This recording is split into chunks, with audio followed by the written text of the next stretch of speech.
Arte diffuse ce vendredi 2 juin une fiction basée sur l'œuvre de Maupassant Le Horla.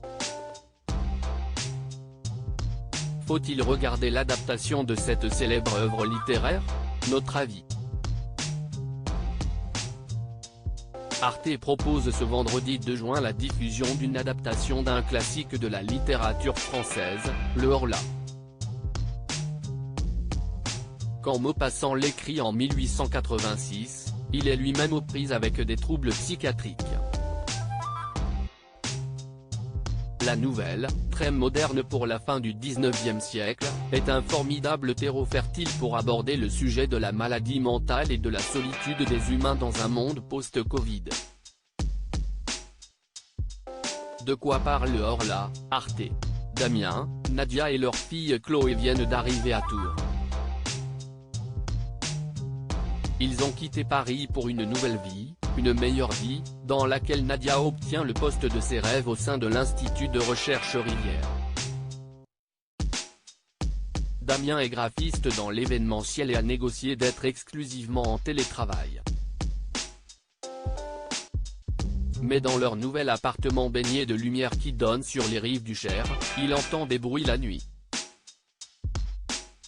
Il accuse d'abord la voisine, puis les conduits d'eau. Très vite l'intensité est grandissante et d'autres signes perturbent le père de famille. À tel point que ces bruits, présents quasiment à chaque moment de la journée, l'obsèdent.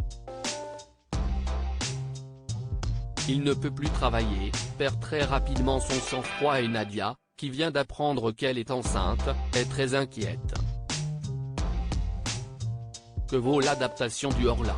Du Maupassant version 2023? Il faut savoir le faire.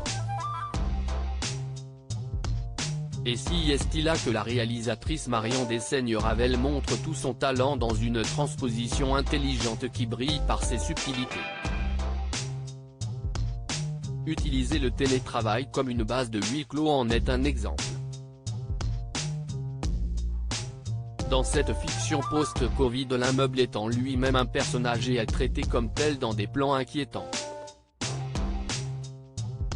Bastien Bouillon, que l'on avait adoré découvrir dans La Nuit du 12, Notre avis, pour lequel il avait gagné le meilleur espoir masculin, brille dans Le Horla. Il propose une interprétation habitée en quasi-monologue. Très fort. Un bon moyen de se frotter à l'œuvre de Maupassant et d'avoir envie, pourquoi pas, de découvrir le texte original.